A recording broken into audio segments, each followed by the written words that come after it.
Sultanpuri Kanjhawala incident में Delhi police का investigation काफ़ी अहम मोड़ पर पहुंच चुका है। हमारी 18 टीम्स इसमें काम कर रही हैं और मल्टीपल जो टीम्स हैं वो सभी पहलुओं पर काम कर रही हैं और इसमें हम अभी तक क्राइम सीन को अच्छे से विजिट कर चुके हैं और पोस्टमार्टम एग्जामिनेशन हो चुका है और 5 एक्यूज्ड हमारी कस्टडी में हैं। उनका कस्टडी के दौरान इंटरोगेशन हो रहा है। उनका जो वर्जन है उसको कोराबरेट और कॉन्ट्राडिक्ट किया जा रहा है। उनके इंफॉर्मेशन के आधार पर नई जो क्लूज डेवलप हो रहे हैं उनको वेरीफाई किया जा रहा है और इसमें हमें अब तक जो सफलता मिली है उसमें ये है कि जो एक्यूज्ड हैं उनका जो वर्जन था उसमें कुछ हम कंट्राडिक्शन ला पाए हैं और सीसीटीवी फुटेज के आधार पर और जो सीडीआर के आधार पर हमें ये पता लगा है कि इसमें 2 लोग और इन्वॉल्व थे और उनके लिए पुलिस अभी रेड कर रही है। इन्वेस्टिगेशन अभी जारी है। इसमें एक सस्टेन्ड इंटरोगेशन के आधार पे ये पता लगा है हमें कि जो दीपक था वो उसने अपने आप को ड्राइवर बताया था, लेकिन इंटरोगेशन के दौरान हमें पता लगा है कि एक्चुअली जो गाड़ी थी वो अमित ड्राइव कर रहा था और ये इसके हमारे पास साइंटिफिक एविडेंस हैं और 2 लोग जो जिन्होंने ये आइडेंटिटी किसी की कंसील करने की कोशिश की थी कि ये ड्राइवर नहीं था अमित, उसके जो सहयोगी हैं उनको इस केस में एक्यूज बनाया गया है। अभी हमारी टीम इन्वेस्टिगेशन रेड्स कर रही हैं।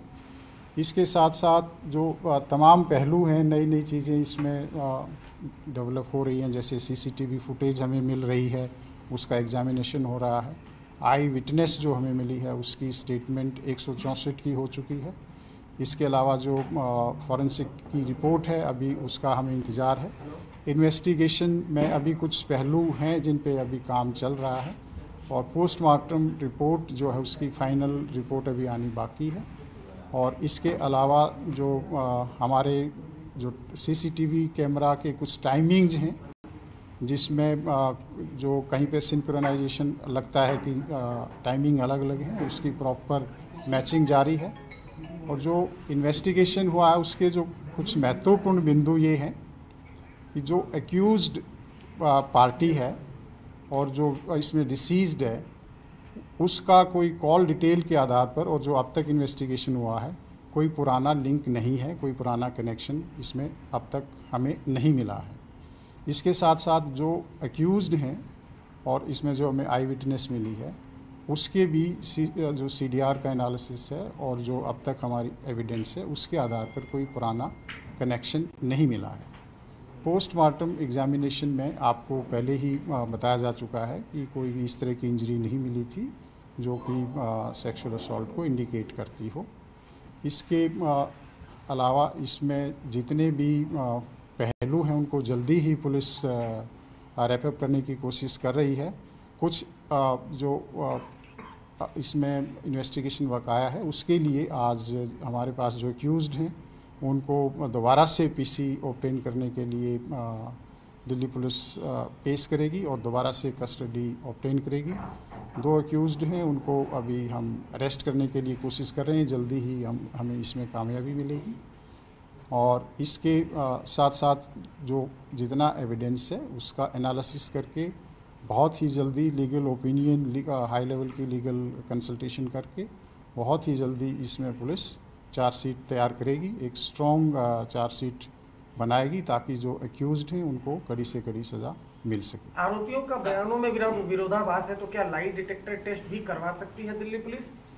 इन्वेस्टिगेशन एक ऑनगोइंग और डायनेमिक प्रक्रिया। अभी मैंने बताया कि इसमें कुछ पहलू बाकी हैं। इन्वेस्टिगेशन अभी जारी है और अगर किसी तरह की हमें रिक्वायरमेंट हुई तो जो जितने भी इन्वेस्टिगेशन की रिक्वायरमेंट हैं जो वो प्रोसेसेस हैं उसके तहत हम कार्रवाई करेंगे। आपने बोला कि दो आरोपी बोला था शराब के नशे में थी, तो ये क्या वेरीफाई होगा सर?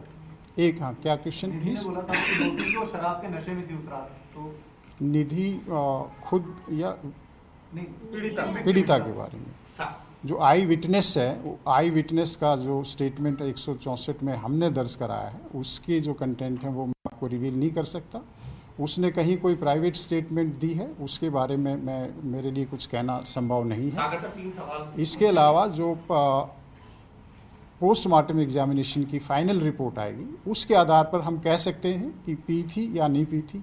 वैसे भी अगर कोई ड्रिंक करता है या नहीं करता है, इस केस में कोई रेलेवेंस नहीं रखता, क्योंकि 304 आईपीसी का केस है, तो वो एक फैक्ट इरेलीवेंट है और वो हमारे लिए कोई बहुत रेलेवेंट फैक्टर। सर, दो आरोपी आपने बताया कि दो आरोपी हैं। सर, जो दो आरोपी हैं, जो नए, ये कौन लोग हैं और कैसे इनके नाम सामने आए? दोनों का नाम, ये एक आशुतोष है और दूसरा अंकुश खन्ना है। सागर सर, इस सागर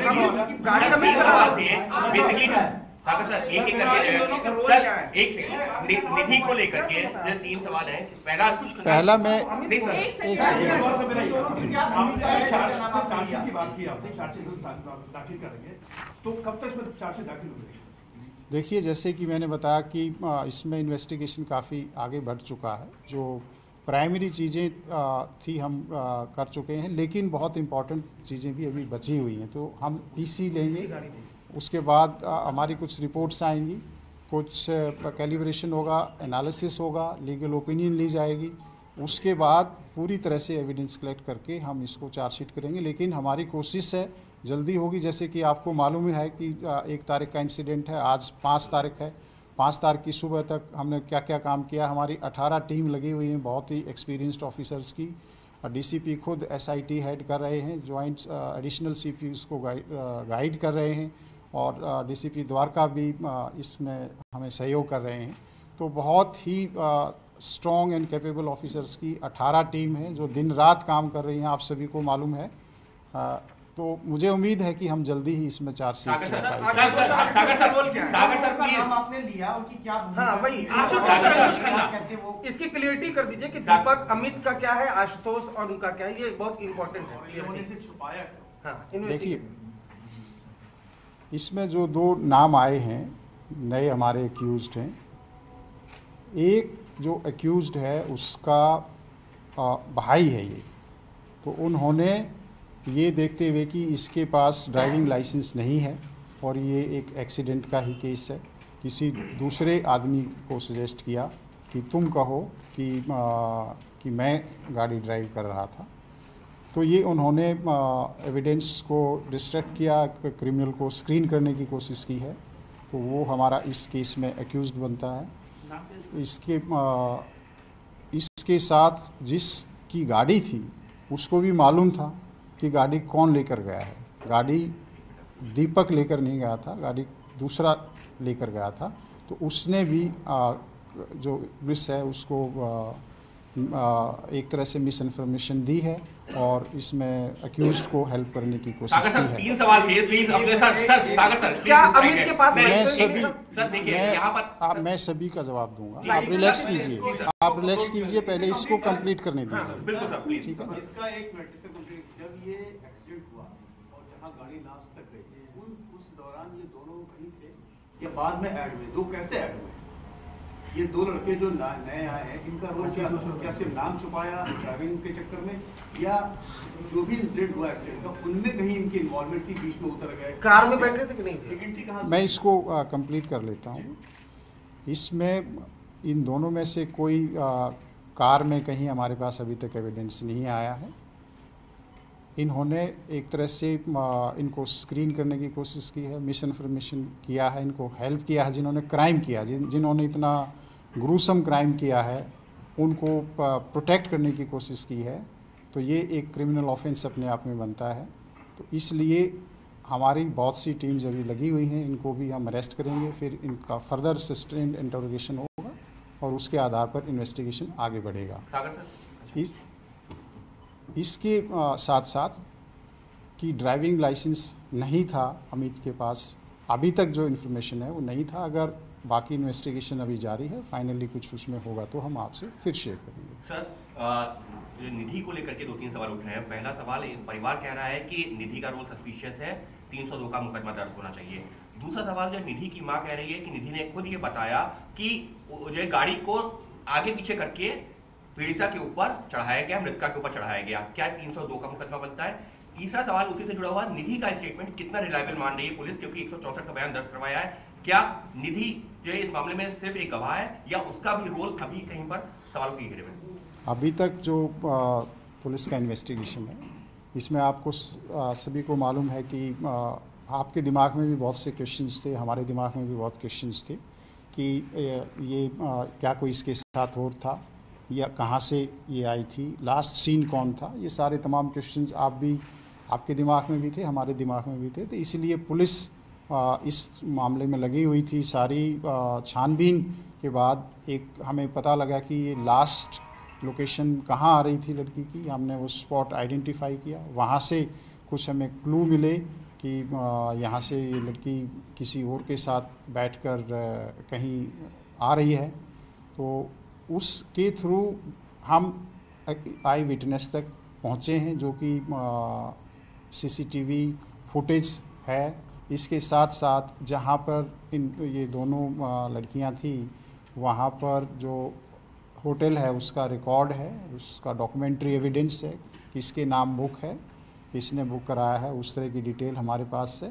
तो लास्ट सीन हमने इस्टेब्लिश किया, बिकॉज कहीं भी कोई भी जब कोई इस तरह का हादसा होता है, मिसिंग है या कोई मर्डर है, तो हमारे लिए ये बहुत इम्पॉर्टेंट है कि ये लास्ट में कौन था या कोई आई विटनेस है इसका।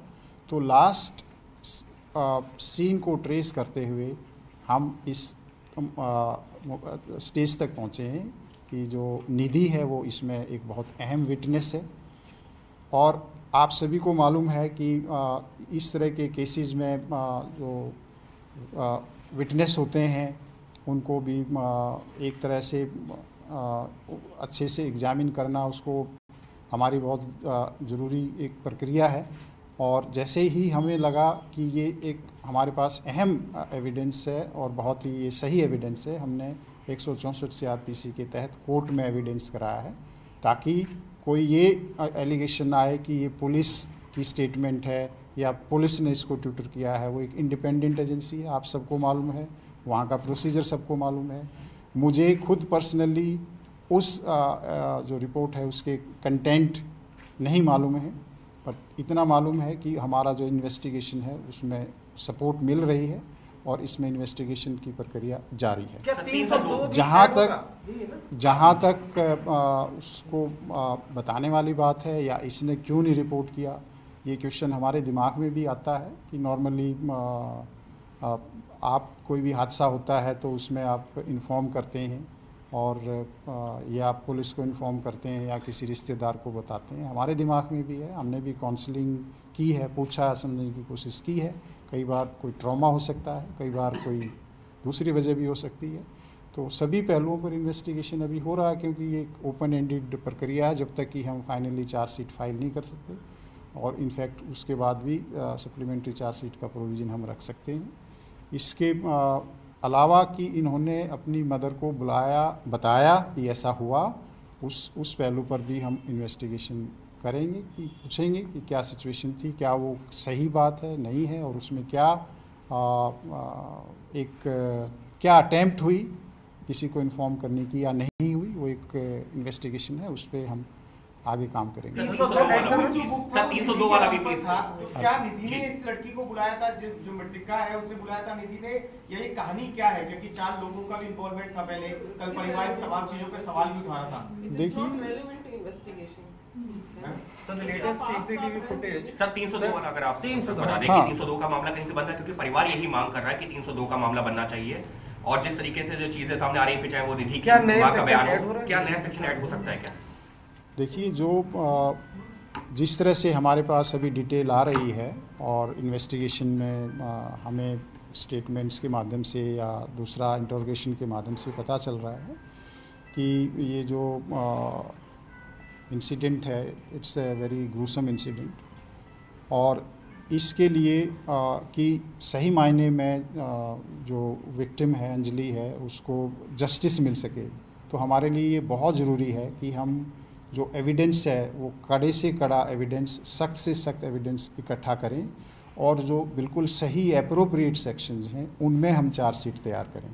इसके लिए हमारे पुलिस अधिकारी, बहुत जो एक्सपीरियंस्ड लोग हैं, वो लगातार इस पे चर्चा कर रहे हैं, और जो लीगल एक्सपर्ट्स हैं उनकी भी ओपिनियन ली जा रही है, और इसमें एक स्पेशल पब्लिक प्रोसिक्यूटर भी अपॉइंट किया जा रहा है, ताकि किसी भी तरह से ये जो केस है हमारे कोई ये कोलैप्स ना करे, फेल ना हो, कोई इसमें कोई लूप होल ना रह जाए, इन्वेस्टिगेशन पॉइंट ऑफ व्यू से and legal point of view से।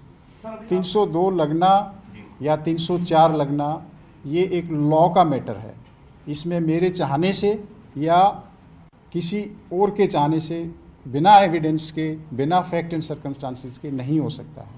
इसका पूरी तरह से उसके लिए, मर्डर के लिए आप सभी को मालूम है कि एक मोटिव होना बहुत ज़रूरी होता है, एक इंटेंशन होना बहुत ज़रूरी होता है। अभी तक का जो इन्वेस्टिगेशन है उसमें हम इस स्टेज पे नहीं पहुंचे हैं। जैसे कि मैंने आरंभ में बताया कि सीडीआर और सीसीटीवी के एनालिसिस से एक्यूज्ड और डिसीज्ड का कहीं कोई कनेक्शन हमें नहीं मिला है। इसके साथ साथ जो एक्यूज्ड हैं उनका और जो आई विटनेस है उसका भी कोई कनेक्शन हमें नहीं मिला है। कोई हादसा होता है और उसमें अगर कोई मोटिव या कोई एक इंटेंशन क्लियर कट ना हो तो उसमें 302 इस्टेब्लिश करना पुलिस के लिए एक बहुत बड़ा चैलेंज है। ये केस आप देखते हैं, पहले भी इंसिडेंट हुए हैं, एक BMW का इंसिडेंट था, मैटर बहुत हाई लेवल सुप्रीम कोर्ट के लेवल तक जाता है। 304, 302, 304A ये लीगल इश्यूज हैं, पुलिस को जो लॉ के तहत कार्रवाई करनी पड़ती है। तो अभी तक का इन्वेस्टिगेशन क्लियरली इंडिकेट करता है कि 304 के लिए फिट केस है। उसके लिए भी हमें बहुत ही स्ट्रॉन्ग एविडेंस इकट्ठे करने हैं, और वो काफ़ी कुछ हमारे पास आ चुके हैं, और काफ़ी एविडेंसेस और अब हम इकट्ठा करेंगे। कोर्ट में टिक पाएगा, इतने सबूत पुलिस इकट्ठा कर लेगी कि जो धाराएं लगाई हैं उनको कोर्ट में। मुझे पूरा विश्वास है कि जिस हिसाब से पुलिस ने इसमें इतना फास्ट इन्वेस्टिगेशन किया है, और फर्स्ट कोई ही 5 एक्यूज अरेस्ट कर लिए गए थे, और उसके बाद पोस्टमार्टम एग्जामिनेशन, उनका फॉरेंसिक एग्जामिनेशन, सारे जो एविडेंसेस कलेक्ट हुए हैं, पुलिस को पूरा विश्वास है कि हम इसमें एक बहुत ही स्ट्रॉन्ग केस बनाने में सफल होंगे। सर, क्या एक्यूज को पता था कि गाड़ी के नीचे कुछ फंसा हुआ है? ये कुछ पता चल पाया? कब पता लगा उनको?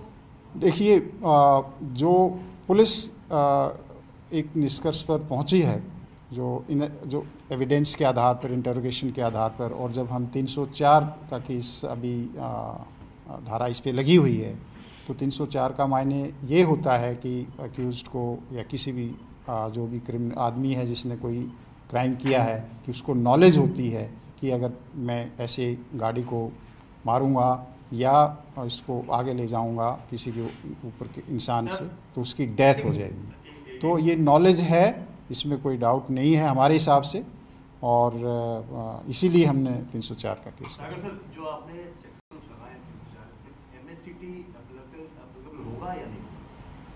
देखिए, जो MSCT की क्या सेक्शन एप्लीकेबल होंगे, 304 में MSCT बहुत रेलिवेंट नहीं रह जाता है, लेकिन एक ये है कि एप्लीकेबल इसमें रेलिवेंट सेक्शन MSCT के वो भी होंगे।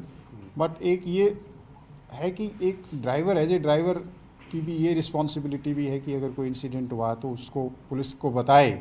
जो इस केस में इन एक्यूज्ड ने पुलिस को नहीं बताया कि उन्होंने ऐसे कोई एक्सीडेंट किया है, इंफॉर्मेशन को छुपाया है। तो जितने भी स्ट्रिक्ट पॉसिबल एक्शंस, एक्ट्स हैं और सेक्शंस हैं, पुलिस वो लगाएगी। 201 लगाएंगे सर। एक सवाल मेरा है सर, एक मिनट, आपको मैं मौका दे चुका हूँ मेरे को। अभी तक का इन्वेस्टिगेशन हुआ है और आपको सबूत मिले हैं, उससे साफ लग रहा है कि सिंपल एक्सीडेंट नहीं है, कॉन्स्पिरेसी भी लग रही है।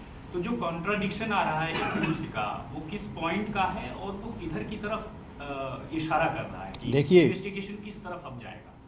कॉन्स्पिरेसी इस चीज़ की नहीं है कि कोई मर्डर है। कॉन्स्पिरेसी है कि क्राइम किया है उसको छुपाने में, उसको उस तरह से कि किसी को पता ना लगे, उस तरह की कनाइवेंस से 120B या 34 IPC की जो भी फाइनली इन्वेस्टिगेशन के दौरान एविडेंस आएगा उस पर हम चार्जशीट करेंगे। लेकिन ये बिल्कुल सही बात है कि इसमें कहीं न कहीं उनको मालूम था कि ये ऐसा कोई ह्यूमन बॉडी है जिसके साथ एक्सीडेंट हुआ है। और मुझे एक सवाल सागर साहब, एक सवाल, ये तो जो इंसिडेंट हुआ था, जो 5 लोग थे, इनकी जैसे गिरफ्तारी हुई, कैसे हुआ, ये सब थोड़ा नहीं बताया, लेकिन कैसे 5 छुपी थे या भागे, क्या था? दूसरा सवाल सर, ये कि इस मामले में जिस तरह से बड़ा हंगामा मचा, हल्ला हुआ, सारे को लेके बड़ा प्रदर्शन हुआ, क्या इस केस को लेकर हम फास्ट ट्रैक में जा सकते हैं? बिल्कुल, इसमें जो भी लीगल प्रोसेस है फास्ट कोर्ट में जाने का, उसको हम एक्सप्लोर कर रहे हैं। गिरफ्तारी वाला 5 भी गिरफ्तार हुई। देखिए, जो मैं आपको डिटेल जो इन्वेस्टिगेशन है उसके जो बिंदु हैं उनको मैं नहीं बता सकता, लेकिन मैं मोटे मोटे आपको ये पॉइंट्स बता सकता हूँ कि जो एक्यूज थे उनका हमने पूरा मैपिंग की है कि उनकी CDR की लोकेशंस के आधार पर, और CCTV, इंडिपेंडेंट CCTV, जैसे कहीं एक पेट्रोल पंप पर वो पेट्रोल डलवा रहे हैं गाड़ी में, कहीं पर वो खाना खाने के लिए गए हैं, कहीं वो खाना खाने के लिए उतरे हैं, तो वो जो एविडेंस हैं और CDR डिटेल्स के आधार पे और इंडिपेंडेंट इंटरोगेशन और कोराबोरेशन के आधार पर हमने लोगों को अरेस्ट किया है। और इसी सस्टेन्ड इंटरोगेशन के आधार पर आपके सामने, हमारे सामने हमें शक हुआ कि जो ये क्लेम करता है कि ये ड्राइवर है, वो हम इसी इंटरोगेशन और एविडेंस के आधार पर सामने ला पाए, ताकि जो सही एक्यूज्ड है, क्योंकि किसी भी केस में जब ट्रायल होती है तो वहाँ पर एविडेंस देखा जाता है, और जो सही एविडेंस नहीं है तो इमीडिएटली वो केस फ्लैग करता है। के बारे में अगर थोड़ी सी बता दें। सवाल है, क्योंकि हम लोग जब बात कर रहे हैं, जिन लोगों ने PCR कॉल्स करी हैं और सारी टीम्स हैं, जो सारे जर्नलिस्ट हैं, यही सवाल भी कर रहे हैं, और यही हो रहा है कि PCR कॉल्स आंसर नहीं हुई सही समय पर। अगर हो जाती तो शायद इतना ब्रूटल नहीं होता है पूरा किस्सा। तो क्या कोई इंटरनल इंक्वायरी भी कर रहे हैं आप लोग, जिन्होंने PCR कॉल्स आंसर करने के बाद एक्शन नहीं लिया, कुछ उन पर भी एक्शन लेंगे ताकि कड़ा संदेश जाए कि आगे से अगर ऐसे PCR कॉल्स आए तो उसे थोड़ा सख्ती के साथ, थोड़ा सीरियस तरीके से देखा जाए? कि सवाल तो पुलिस के लिहाज से ऊपर से। देखिए, जितनी जानकारी मुझे है, मैं अभी जो ब्रीफिंग आप लोगों को कर रहा हूँ वो इन्वेस्टिगेशन के पार्ट पे कर रहा हूँ। ये जो इंसिडेंट है, दिल्ली पुलिस इसको लेकर जो पुलिस PCR का रिस्पांस है उसको लेकर एक इंटरनल इंक्वायरी कर रही है। इसके ऊपर डिस्कशन इंटरनली हो रहे हैं कि ये जो रिस्पांस था वो एक ह्यूमन एरर था या एक प्रोसेस की वजह से इसमें एरर हुआ है। अगर इसमें ह्यूमन एरर है तो उन लोगों को जो भी अप्रोप्रिएट डिसिप्लिनरी इंक्वायरी होगी, एक्शन होगा, वो होगा।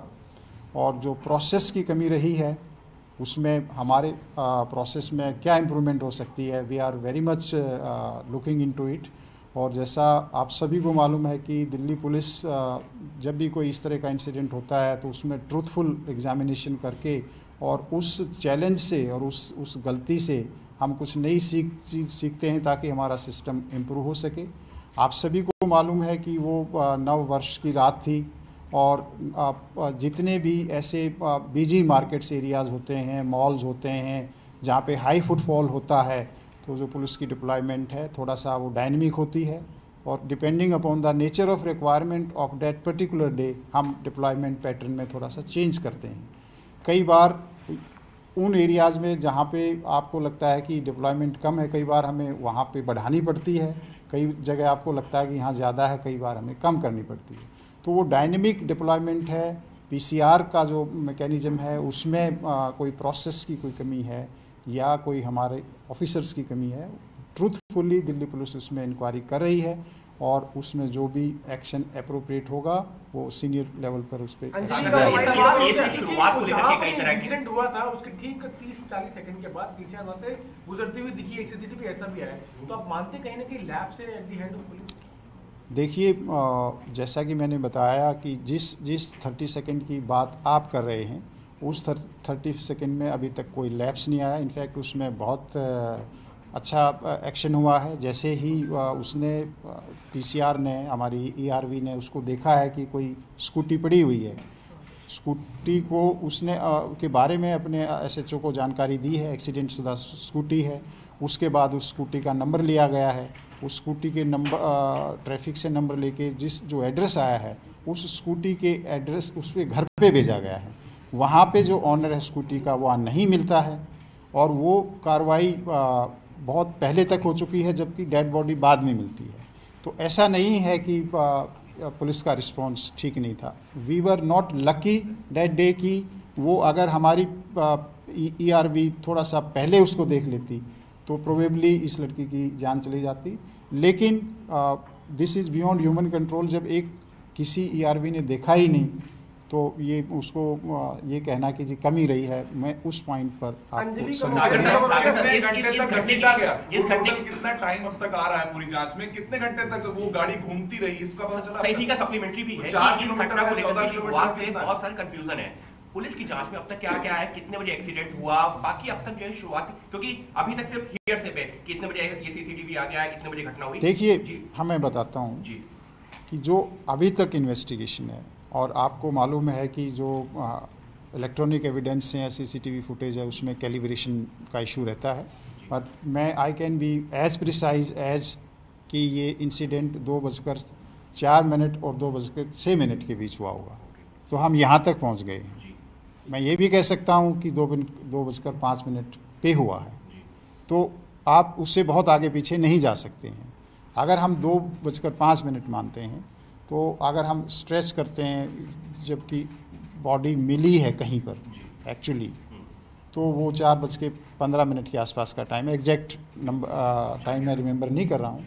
अनफॉर्चुनेटली बॉडी ड्रैग की गई है, और वो जो स्ट्रेच है आप सभी को मालूम है, वो हरियाणा को जाता है, वो रोड जोनती बॉर्डर है। तो रात का टाइम है, पीसीआर्स हैं वहाँ पर। तो जैसा कि मैंने बताया कि उस रिस्पॉन्स में जो भी अगर हमारे को इम्प्रूवमेंट की कोई गुंजाइश है, तो हम उसको इंटरनली स्टडी कर रहे हैं साइंटिफिकली, उसको हम इम्प्रूव करेंगे।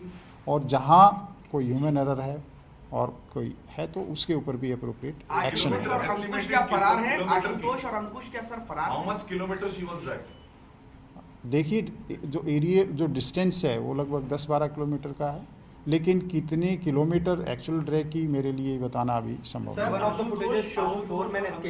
फरार हैं, हम ये मान के चलें? क्या दोनों हैं, आशुतोष और अंकुश आप लोग की डिटेंशन में?